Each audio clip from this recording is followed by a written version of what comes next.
주님 나를 이곳에 살았다고 해서 근심하지 마소서. 하나님 하소서. 하나님의 생명을 구원하시고 나를 당신보다 먼저 보내시옵소서. 이 땅에 2년 동안 흉년이 들었으나 아직 5년은 밭갈이도 못하고 추수도 못할지라. 하나님의 큰 구원으로 당신들의 생명을 보존하고 당신들의 후사를 세상에 보시려고 나를 당신들보다 먼저 보내시나니. 같이 있습니다. 그런즉 나를 이리로 보내는 당신들이 아니요 하나님이시라. 하나님이 나를 바로에게 아버지로 삼으시고 그 온 집에 주로 삼으시며 애굽 온 땅의 통치자로 삼으셨나이다. 아멘. 여러분, 인간은 태어나면서부터 이야기 속에서 살아갑니다. 그렇죠? 부모님들의 이야기를 들으며 성장을 하고요. 친구들과 이야기를 만들어갑니다. 그리고 이웃과 자기의 이야기를 섞으면서 역사라는 이야기 속에서 내 이야기를 남기며 살아갑니다. 그래서 사람들은 태생적으로 이야기를 좋아합니다. 그리고 이야기에 감동하고 내 삶의 이야기를 어떻게 써 나갈 것인가를 많이 고민합니다. 그리고 간혹 감동적인 이야기들은 사람의 입을 타고 그래서 성공적인 이야기로 발전하죠. 이 이야기 많이 들어보셨을 텐데 혹시 여러분들 에비앙 생수 이야기 아십니까? 에비앙이 세계적인 생수가 될 수 있었던 것은 이야기가 있었기 때문에 그렇습니다. 약 한 200년도 더 된 이야기인데 1789년에 신장 결석을 앓던 프랑스 후작 레세르라는 사람이 요양을 하기 위해서 알프스 산을 경계로 스위스와 인접하고 있는 프랑스 동쪽의 에비앙이라는 마을에 가서 요양을 합니다. 겔트어로 물을 뜻하는 에부아라는 단어에서 이 유리한 에비앙 마을에서 요양을 하고 있었는데 그 마을에 한 노인이 찾아와서 이야기를 합니다. 이곳에서 나오는 지하수가 몸에 좋으니 마셔보세요. 충고를 받고 물을 지속적으로 마신 후에 놀랍게도 자신의 병이 고쳐지게 됩니다. 이에 감탄한 후작은 전문가들과 함께 이 샘물에 대해서 연구를 합니다. 그리고 비법을 알아냅니다. 연구한 결과 4,800m 그 알프스 산맥 청정 자연의 눈, 높은 지역의 청정 자연의 눈과 이 비가 지하로 스며들어서 빙태석 점토층 사이를 이렇게 막 흐른대요. 그런데 몇 년을 흐르냐면 15년을 흘러내려간다고 합니다. 15년을 흘러내려가면서 자연 정화가 되는 거예요. 그리고 주변에 어떤 오염에도 노출이 되지 않고 주변에 많은 미네랄을 흡수하면서 좋은 물이 되었다고 합니다. 이 이야기가 퍼지기 시작한 거예요. 병을 왜 낳았는지, 그리고 그 병을 낳은 그 물이 그냥 에비앙이 좋다는 것만 사람들이 어렴풋이 알고 있었는데 조사한 결과 이런 이야기가 있었다라고 하면서 결국에는 약국에서 이 약을 팔기 시작했고, 그리고 100년 전에 에비앙은 세계 최초로 상업용 생수로 탄생했다고 합니다. 제가 에비앙 물을 선전하려고 이 자리에 선 건 아닙니다. 저는 그 물 맛을 별로 잘 모르겠더라고요.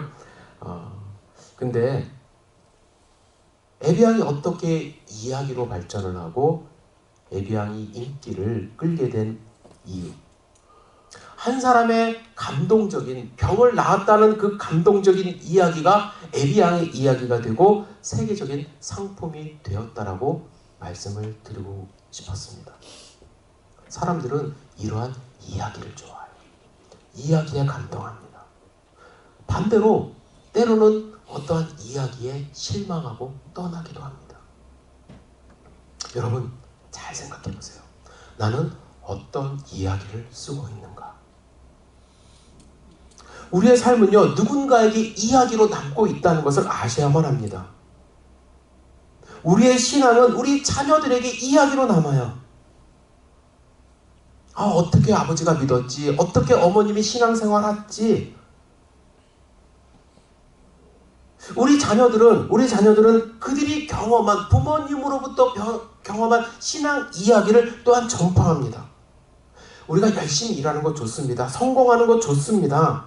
하지만 이걸 아셔야 돼요. 성공이 남는 것이 아니라 성공의 과정이 남는 거예요. 그 이야기가 우리의 삶에 남는 것입니다. 그렇다면 여러분들의 이야기, 여러분들의 삶, 어떤 이야기로 남겨지기를 원하시는지요? 아무도 알고 싶어하지 않고 듣고 싶어하지 않는 그러한 쓰레기에 버려지고 싶은 그러한 이야기로 남고 싶은지요? 아니면 후손에 길이 회자되는 역사와 같은 그러한 이야기가 남겨지길 원하시는지요? 우리의 이야기가 역사가 되는 방법 한 가지가 있습니다. 그것은 내 이야기를 열심히 쓰는 것이 아니라 하나님의 이야기 속에 우리가 이야기로 참여하는 거예요. 흔히들 이렇게 얘기합니다. 하나님의 이야기를 His story, 역사라고 말을 합니다. 우리의 이야기가, 우리의 스토리가 His 스토리가 되기 위해서는 하나님의 이야기가 나의 이야기가 되어야만 합니다. 여러분, 하나님의 이야기가 내 이야기가 되어 여러분들 많은 사람들에게 회자되고 감동주고 간증이 될 수 있는 이야기가 되기 위해서는 세 가지 요소가 필요합니다. 첫째는 하나님의 이야기 속에는 확고한 철학이 있어야 됩니다. 철학, 삶의 철학. 철학은 여러 가지로 정의될 수 있겠지만 저는 이렇게 생각합니다. 철학이란 삶을 살아가는 기준이 되는 생각. 따라서 우리에게 필요한 삶의 철학, 가장 기본적인 삶의 철학은 저는 신본주의라고 생각을 해요. 신본주의. 즉, 살아계신 하나님을 믿는 믿음. 이 철학이 우리의 삶 가운데 이야기로 쓰여져야만 합니다.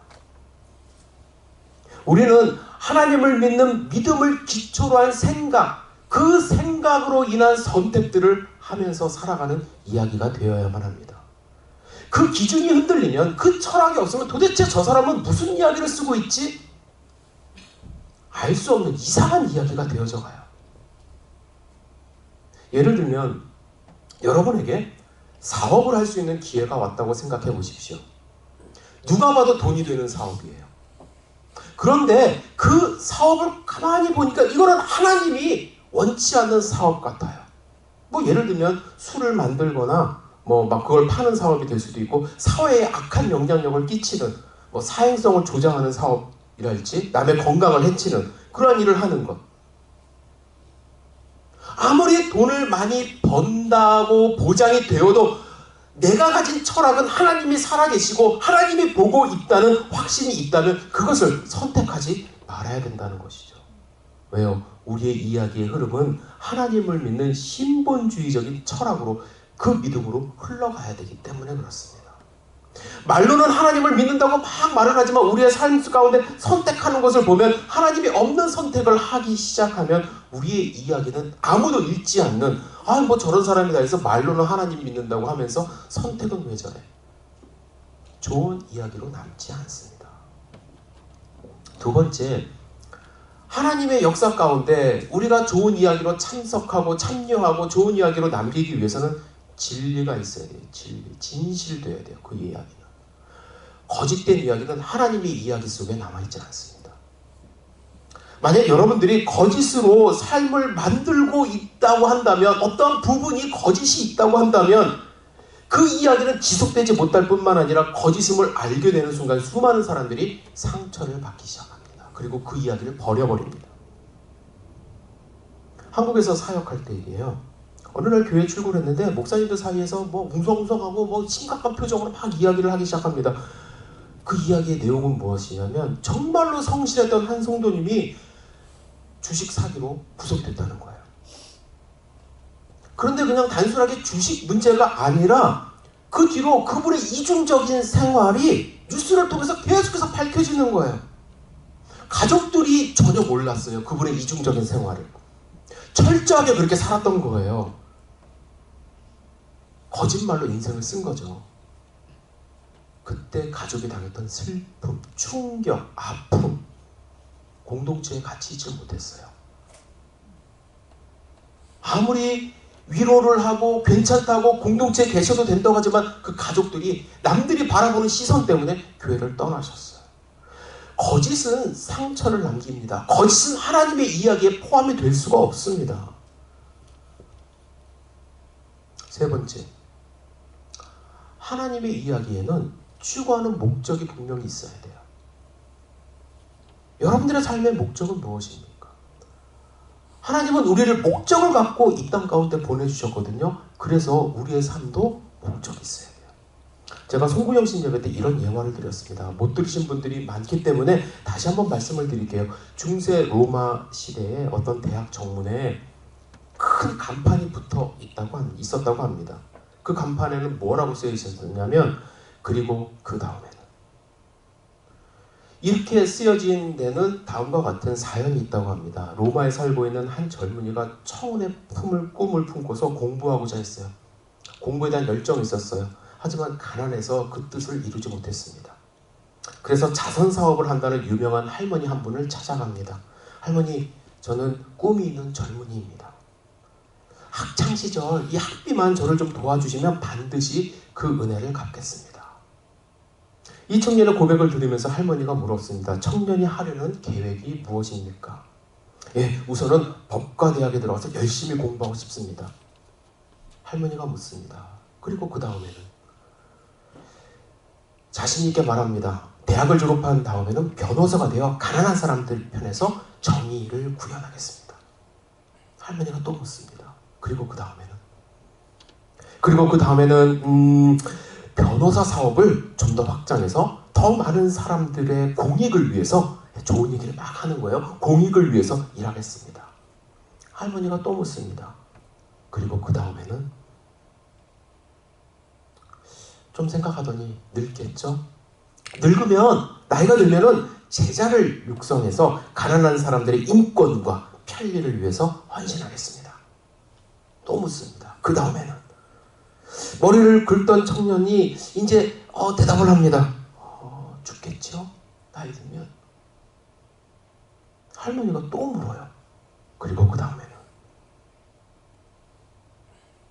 답이 없었어요. 할머니가 단호하게 말합니다. 인생의 마지막도 모르는 사람을 위해서 나는 단 한 푼도 투자할 수 없습니다. 그 할머니와의 만남이 청년에게 큰 충격을 주었다고 합니다. 그래서 이 사건 이후에 자기 인생의 문제를 진지하게 그 다음에는 무엇을 할 것인지 생각을 해보았어요. 그리고 마침내 그 문제를 풀었어요. 어떻게 풀었냐? 하나님께 돌아온 거예요. 그리고 훗날 자기가 세운 대학 정문에 이 간판을 붙였던 것이라고 합니다. 그리고 그 다음에는, 여러분, 우리의 삶에는 목적이 있어야 돼요. 우리의 이야기는 목표가 있어야만 합니다. 여러분, 인생의 마지막은 무엇입니까? 그 목적을 향해 달려가고 있습니까? 여러분들에게 부탁드리고 싶은 것이 있습니다. 죽고 난 다음에 나는 아무것도 할 것이 없어. 거기서 물음표로 그냥 남아있다고 한다면 여러분들 그 물음표에 대한 해답을 가지셔야 돼요. 우리는 하나님의 선택을 받아서 하나님의 영광을 위한 삶, 천국을 향한 삶이라는 목적을 가져야만 합니다. 그럴 때 여러분들의 단순한 스토리가 히스토리가 되는 거예요. 오늘 창세기 45장 4절에서 8절 우리가 읽었습니다. 이 속에 역사 속에 자기의 이야기를 쓴 사람의 이야기가 나오죠. 제가 7, 8절을 다시 한번 읽어드리겠습니다. 7, 8절 읽어드리면 요셉의 이야기입니다. 하나님이 큰 구원으로 당신들의 생명을 보존하고 당신들의 후손을 세상에 두시려고 나를 당신들보다 먼저 보내셨나니 그런즉 나를 이리로 보낸 이는 당신들이 아니요 하나님이시라. 하나님이 나를 바로에게 아버지로 삼으시고 그 온 집의 주로 삼으시며 애굽 온 땅의 통치자로 삼으셨나이다. 요셉의 고백이에요. 요셉은 이스라엘 역사의 길이 남을 이야기를 지금 써가고 있는 것입니다. 여러분 그의 삶을 잘 생각해 보세요. 어떤 요소를 가지고 살았는지. 첫 번째, 요셉은 하나님을 믿는 믿음을 중심에 잡고 살았어요. 철학이 분명했어요. 형에게 팔려서 애국으로 갔잖아요. 그죠? 여러분 같으면 어떤 삶을 살았을까요? 형들한테 팔려서 다른 나라로 갔어요. 인생에 대한 허무함, 뭐 이런 것 때문에 좀 자포자기, 하나님이 어디 있어? 막 원망하면서 살지 않았을까요? 요셉은 그러지 않았어요. 왜? 중심에 하나님이 있었기 때문에.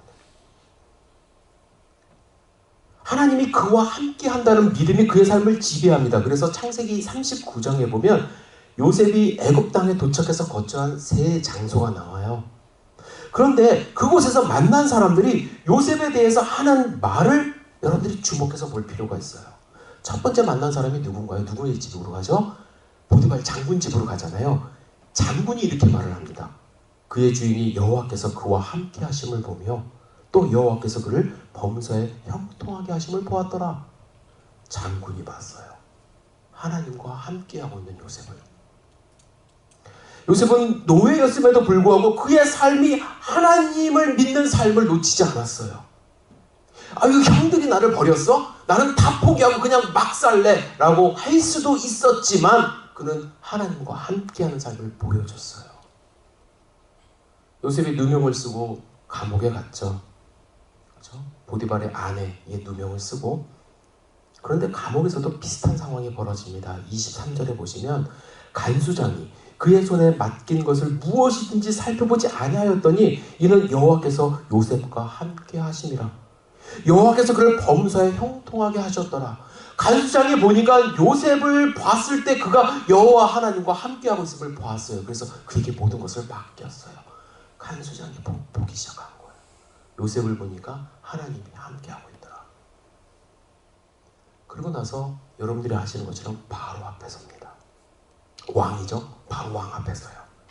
바로가 뭐라고 했는지 아세요? 41장 39절에 요셉에게 이르되 하나님이 이 모든 것을 내게 보이셨으니 너와 같이 명철하고 지혜 있는 자가 없도다.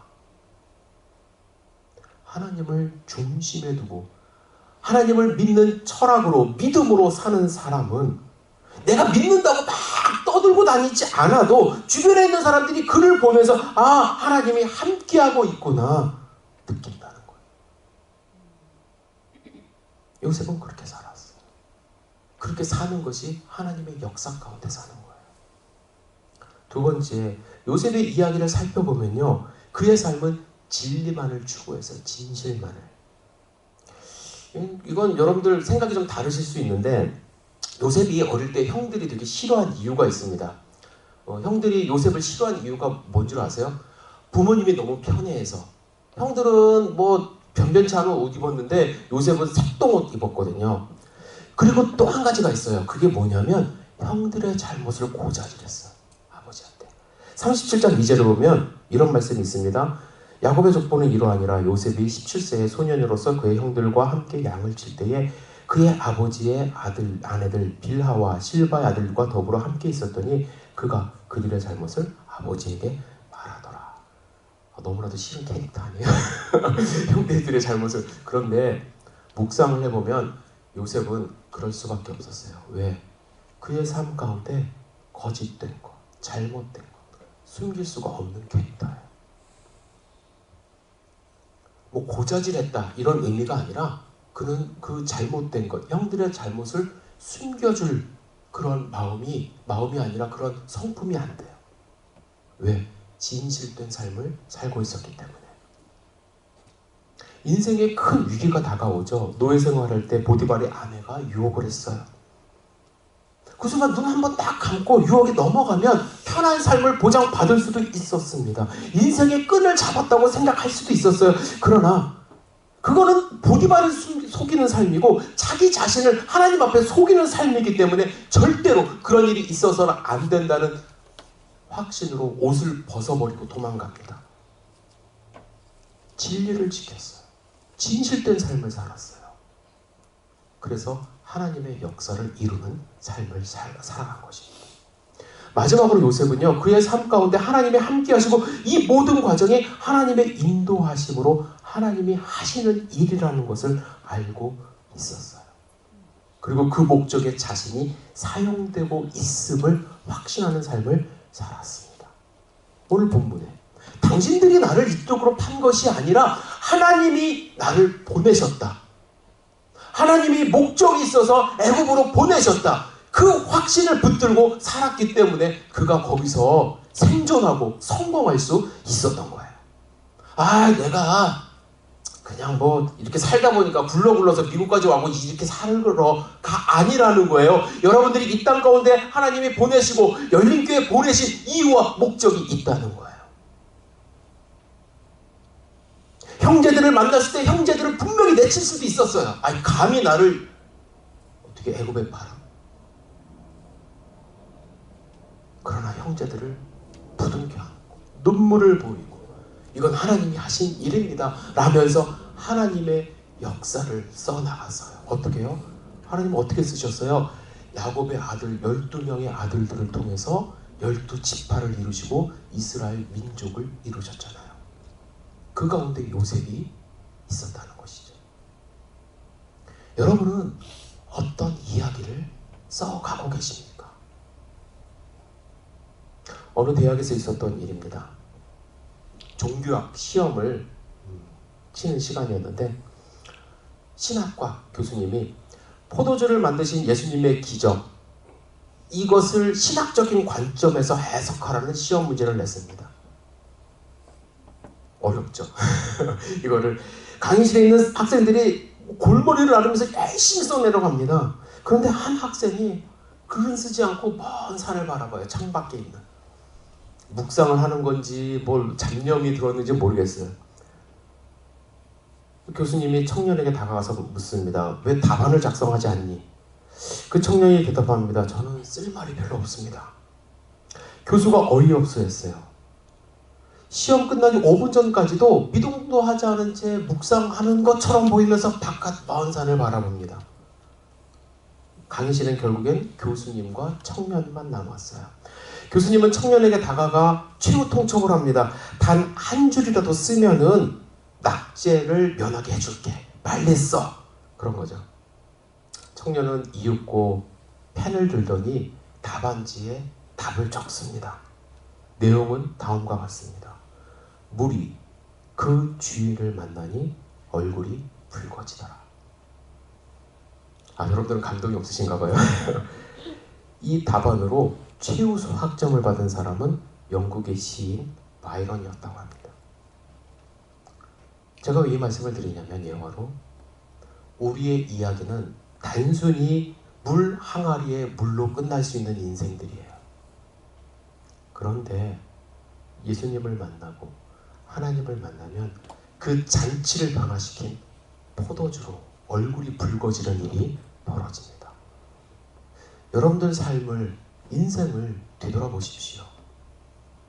그냥 아무런 의미 없이 왔다가 스쳐 지나가는 항아리의 물로 그냥 끝나는 인생인지, 아니면 주인을 만나 물이 포도주가 되어 세상을 변화시키는 삶을 살고 있는지. 열린교회 이제 1년 되었습니다. 딱 1년, 내일이면 딱 1년 이렇게 되는 거고요. 2월 3일날 우리가 개천 예배를 드렸으니까 숫자로는 1이라는 숫자 참 작은 숫자 아닙니까? 작은 숫자죠. 그러나 그 숫자는 결코 작지 않습니다.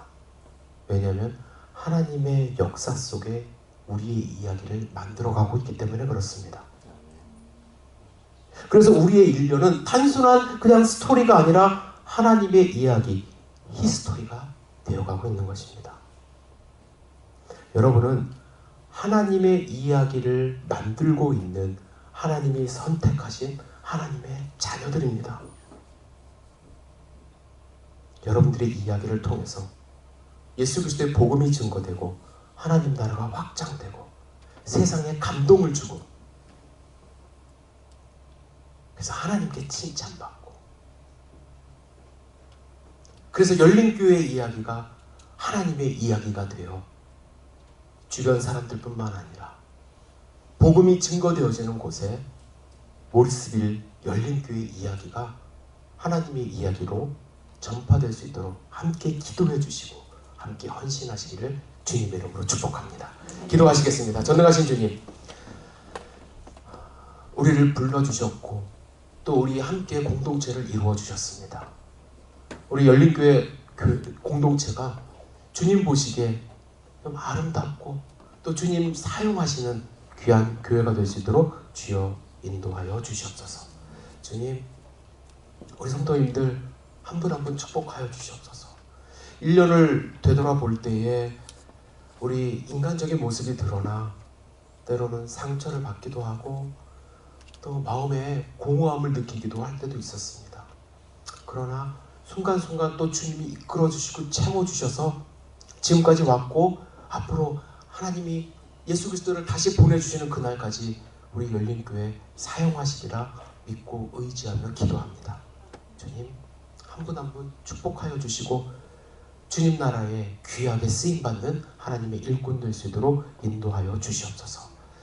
우리 열린교회를 위해서 기도하고 계시는, 기도해 주시는 우리 성도님들, 주님 그 손 붙들어 주셔서 우리 성도님들의 기도를 들으시고 응답하여 주시옵소서.